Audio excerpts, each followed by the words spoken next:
ఆంధ్రప్రదేశ్ను వణికించిన మోంతా తీవ్ర తుఫాన్ మచిలీపట్నం కాకినాడ మధ్య నర్సాపురం సమీపంలో మంగళవారం రాత్రి 11 గంటల 30 నిమిషాల నుంచి 12 గంటల 30 నిమిషాల మధ్య తీరాన్ని దాటింది. ఆ తర్వాత ఇది బలహీనపడింది. అయినప్పటికీ బుధవారం పలు జిల్లాల్లో ఓ మోస్తారు నుంచి భారీ వర్షాలు కురిసే అవకాశం ఉందని విపత్తు నిర్వహణ సంస్థ తెలిపింది. ఇప్పటికే ఏపీలోని పలు జిల్లాల్లో జనజీవనం అస్తవ్యస్తంగా మారింది. తుఫాను ధాటికి ప్రజలు పూర్తిగా ఇళ్లకే పరిమితమయ్యారు. ఏపీలో బీభత్సం సృష్టించిన మోంతా తుఫాన్ ధాటికి ప్రజలు తీవ్ర ఇబ్బందులు ఎదుర్కొంటున్నారు.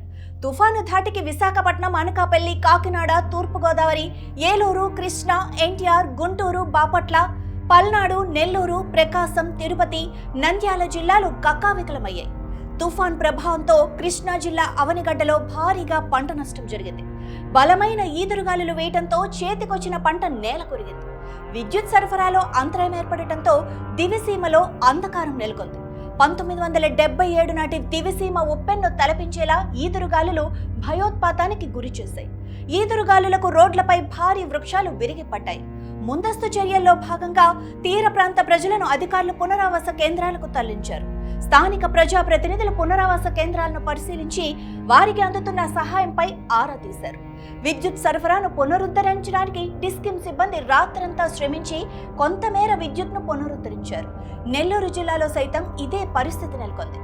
ఏఎస్పేట మండలంలో వాగులు పొంగి ప్రవహిస్తున్నాయి. నక్కలవాగు బ్రిడ్జి మీదుగా వరద పోటెత్తింది. దీంతో ఏఎస్పేట, నెల్లూరు మధ్య రాకపోకలకు తీవ్ర అంతరాయం ఏర్పడింది. అలాగే తెల్లపాడు వాగు వద్ద రోడ్డుపై వరద నీరు ప్రవహించింది.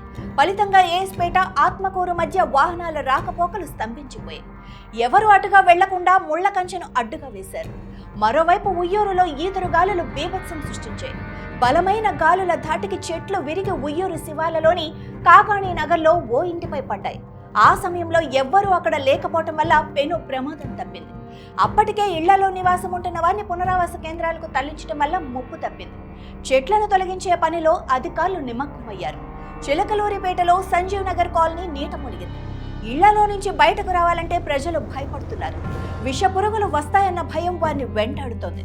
ఇప్పటి వరకు ఎవ్వరూ ఈ కాలనీ వైపు రాలేదని స్థానికులు చెబుతున్నారు.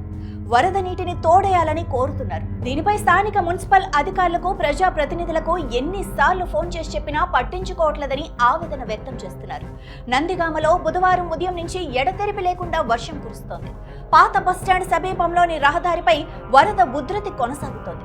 దీంతో ఈ మార్గం గుండా రాకపోకలు సాగించే వాహనదారులు తీవ్ర ఇబ్బందులు పడుతున్నారు. భారీ వర్షానికి లోతట్టు ప్రాంతాల్లోకి వర్షపు నీరు చేరింది. అలాగే డ్రైనేజీలు పొంగి ప్రవహిస్తున్నాయి. ప్రజలు అప్రమత్తంగా ఉండాలని అధికారులు సూచిస్తున్నారు. ప్రధానంగా ఈ తుఫాను శ్రీకాకుళం, విజయనగరం, పార్వతీపురం, మన్యం, అల్లూరి సీతారామరాజు, విశాఖపట్నం, అనకాపల్లి, ఏలూరు, కృష్ణా, ఎన్టీఆర్, గుంటూరు, బాపట్ల, పల్నాడు జిల్లాల్లో భారీ వర్షాలు కురుస్తున్నాయి. ప్రజలకు ఎప్పటికప్పుడు అధికారులు సూచనలు జారీ చేస్తూ అప్రమత్తం చేస్తూనే ఉన్నారు.